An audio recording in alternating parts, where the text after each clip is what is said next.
wassalatu wassalamu ala asyrofil anbiya Muhammadin wa ala alihi wa sahbihi ma damatil ardu wassalam. Amma ba'du. Yang kami hormati, dalam hal ini beliau tidak bisa hadir, pengasuh Pondok Pesantren Tebuireng Dr. Kiai Haji Salahuddin Wahid berhalangan hadir karena beliau sedang perjalanan dari Maroko ke Spanyol. Kita doakan semoga beliau sehat walafiat, memudahkan dan bermanfaat buat bangsa dan negara. Yang kedua, kami tadi pula para pengurus yayasan dan Pondok Pesantren Tebuireng, tak lupa Bapak Pembicara Daeng Krisna, Pak Rosid, Pak Solihin, Pak Mujib dan semuanya. Alhamdulillah sore setengah siang ini kita bisa berkumpul di lantai 3 untuk talk show. Ya. Tahu nggak artinya talk show itu apa? Ada yang tahu? Apa? Talk itu ketok-ketok ya, show itu melihat ya. Jadi kita bisa melihat dan bisa merasakan semuanya ya. Apa yang ada dalam buku ini. Baiklah, mungkin tidak asing lagi ya siapa itu Pak Dahlan Iskan. Ada yang belum kenal Pak Dahlan Iskan? Kenal semua ya. Kalau di TV atau di koran-koran biasanya pakai baju putih, kemudian celananya hitam, pakai kacamata seperti saya ya. Dan biasanya bundulan, tidak pakai peci atau apa. Nah, beliau adalah Dahlan Iskan, mantan pimpinan Jawa Pos tertinggi ya. Beliau sekarang menjabat sebagai dulunya di UPRN, sekarang sebagai Menteri BUMN. Kebetulan beberapa bulan lalu ketika Madrasatul Quran mengadakan wisuda tahfidz, beliau sempat hadir dan membawakan sambutan. Yang saya ingat waktu itu adalah bahwa beliau juga alumni pesantren. Beliau ingin menghafalkan Al-Quran, tetapi akhirnya tidak kuat dan terjun ke bidang lain. Akhirnya ke jurnalistik. Ya, ini apa? Nanti kalau jenengan tidak bisa fokus ke pesantren mungkin, tapi saya doakan semoga betah semuanya ya di pesantren. Ya, nanti agar bisa menjadi Dahlan Iskan yang kedua dan ketiga. Amin Allahumma. Dari tokoh Dahlan Iskan ini yang sangat inspiratif, Daeng Krisna ini punya inisiatif untuk menuliskan perjalanan hidup Pak Dahlan Iskan. Ya. Akhirnya alhamdulillah sudah jadi ya. Trilogi itu 3 buku. Yang pertama berjudul Suatu Dahlan, yang kedua Surah Dahlan, dan yang ketiga akan dirancang yaitu judulnya apa kira-kira? Senyum Dahlan.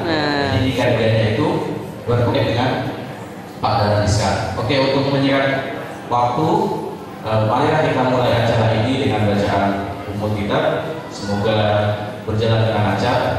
Al-hadiyah wa al-kulina bin salihah wa ila hadratin Nabi al-Fatihah.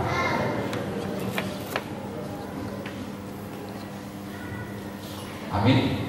Mari kita sambut yang pertama penulis novel Surat Dahlan dan Suatu Dahlan, beliau Pak Daeng Krisna Pembicara. Aplaus semuanya.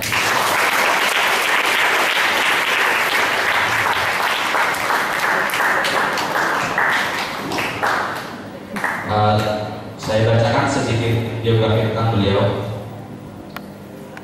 Tentang pengarang, lahir di Borong Tamatea, ya susah bacanya, bahasa Sulawesi itu.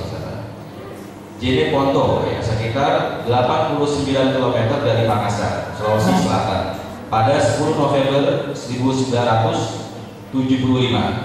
Putra kelima dari sepasang petani, ya, jadi bapak dari beliau petani. Yadi Malik DG Ngadele dan Sofia Jumpa. Ini adalah pencipta prosa dan puisi ya. Jadi bapak dan ibunya juga sastrawan. Dia telah menggait 16 buku baik fiksi maupun non fiksi. Buku non fiksi karyanya yang disukai khalayak adalah Kamus Nama Indah Islami bersama Bani Sadia tahun 2010. Adapun senari kisahnya Gadis Pakarena tahun 2012. Masuk 10 besar KRA 2012. Novel pertamanya yaitu Sepatu Dahlan, diterbitkan oleh Nawal Abu 2012, termasuk dalam 5 besar Anugerah Pembaca Indonesia 2012. Novel ini Surat Dahlan adalah sekuen dari novel pertamanya. Ayah dua pasang putri yang kerap disapa Daeng Marewa ini bekerja sebagai penyunting lepas dan aktif dalam berbagai kegiatan literasi. Saat ini bersama teman-temannya di rumah Kata Bogor sedang menginisiasi kelas Anggit Narasoma, kelas menulis gratis di Bogor. Penyuka sepak bola dan penggemar Barcelona.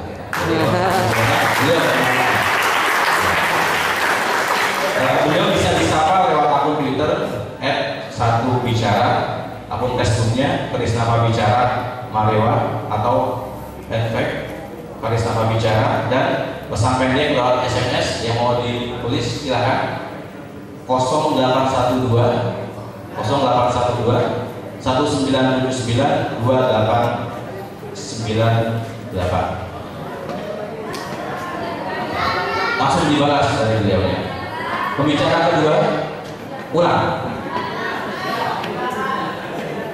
Oh ya, nanti dulu aja. Ya. Pembicara kedua yaitu kita panggil Ustadz Rashid Murtado. Monggo ke depan. Aplausnya semuanya.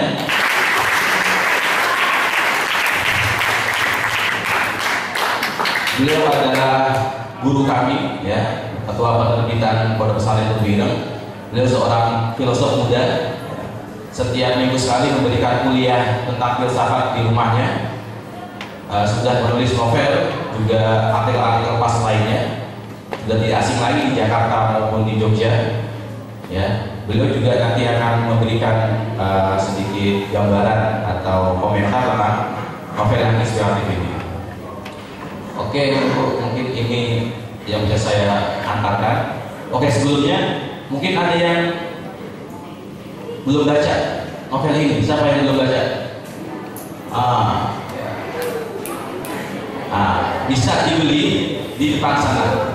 Mumpung lagi diskon ya, harganya 55. Ya. Satu. Nanti dapat tanda tangan penulisnya langsung atau tanda tangan saya juga, nggak apa-apa. Oke, waktu yang tepat kami persilakan kepada Daeng Isna.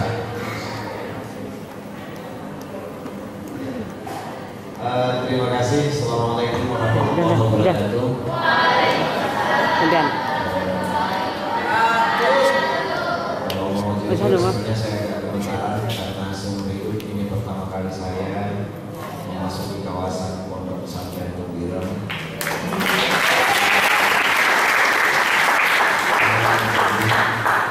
Saya merinding karena saya termasuk seorang pengagum almarhum Gus Dur. Jadi bisa berada di sini itu merasakan auranya beliau, itu luar biasa bagi saya. Saya juga mengucapkan terima kasih banyak kepada panitia, dan baru saya tahu kalau ternyata penyelenggaranya ini IKSMA ya, IKSMA Ikatan Santri Madura. Sebenarnya kemarin saya baru berkunjung di kawasan Madura swasta. Dan Madura itu ada dua, kata Pak Mahfud ya. Madura negeri itu yang di Pulau Madura, Madura swasta itu yang dari Probolinggo, Pasuruan ke sana itu Madura swasta. Nah, ternyata sampai Tumbireng lagi sama Madura. Mudah-mudahan di sini ada yang swasta dan negeri, nggak apa-apa. Yang penting adalah kita sama-sama siap untuk menjadi yang terbaik bagi negeri yang kita cintai. Teman-teman sekalian, saya menulis novel ini sebenarnya tidak pernah membayangkan, gara-gara novel ini hampir sekarang semenjak Mei tahun 2012 lalu nyaris 32, belum 33 karena ada satu provinsi yang belum saya datangi. Lantaran buku ini saya bisa menyambangi banyak tempat di Indonesia. Bukan cuma satu kota di satu provinsi, kadang satu provinsi itu Misalnya hari ini saya harus datang di 3 tempat, kemarin Probolinggo, sekarang Jombang, kemudian besok di Surabaya. Lusa saya harus ke Sumatera, harus ke Pradunuli, ke Lubuk Linggau, kemudian Palembang di Sumatera Selatan. Minggu depannya lagi saya harus keliling Sulawesi Utara dari Polaan Mamondo, Minahasa, kemudian Sangir, kemudian Talau, dan ada satu pulau di perbatasan dengan Filipina yang mereka itu lebih cepat ke Filipina dibanding ke Indonesia, yaitu namanya Pulau Mailaki. Teman-teman sekalian, hikmahnya adalah lewat menulis saya sangat berbahagia karena impian masa kecil saya, gara-gara tulisan saya bisa mendatangi banyak tempat dengan gratis. Itu luar biasa, serius. Saya tidak membayangkan. Ini kita berbicara impian masa kecil dulu. Saya masa kecilnya itu hidup di daerah yang sampai sekarang itu paling miskin di Indonesia sampai sekarang. Jeneponto itu pendapatan per kapita terendah seluruh Indonesia. Kemudian daerah paling panas di Indonesia. Selain hasil laut yang paling bisa dibanggakan seperti Madura adalah garamnya. Selain itu mungkin bawang merah. Kemarin sempat melonjak bawang merah, petani diomel-omeli, padahal ya jarang sekali harga bawang merah itu mahal ya. Kenapa harus dimarahin sih gitu? Giliran sapi dari luar gitu tidak pada ngomel. Kok jadi curhat sih? Nah itu teman-teman sekalian, semasa kecil saya tidak pernah bermimpi. Saya pernah membaca riwayat-riwayatnya, biografinya, sejarahnya, misalnya Pak Hasyim Asy'ari, Pak Wahid. Saya membaca riwayatnya misalnya Ahmad Dahlan. Saya membaca riwayatnya Agus Salim yang menguasai banyak bahasa asing, 18 bahasa asing, padahal tidak pernah kuliah. Tahu nama Agus Salim? Itu belajar 18 bahasa asing secara otodidak. Kemudian saya juga membaca di masa kecil itu riwayatnya Adam Malik. Saya tidak pernah membayangkan bahwa suatu saat saya akan berada di tempat dulu Pak Hasyim Asy'ari mulai membangun Indonesia tercinta ini, dan hari ini saya ada di sini.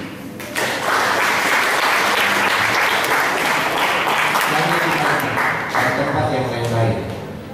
Saya dulu cuma membayangkan, misalnya ketika saya membaca tenggelamnya kapal Van der Weijs, saya juga cuma membayangkan di mana sih daerah yang melahirkan Hamka itu. Kemarin saya sudah bukti tinggi. Kemudian saya juga tidak pernah membayangkan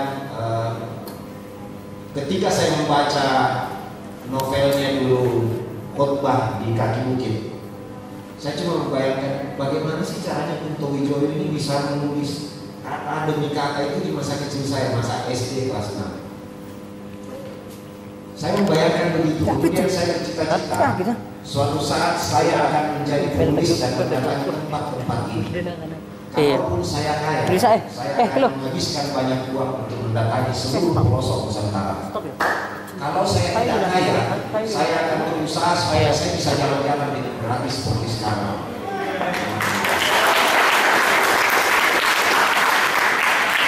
Alhamdulillah teman-teman sekalian, doa di masa kecil itu, baik doa saya maupun doa kakek saya seorang penulis lontaran.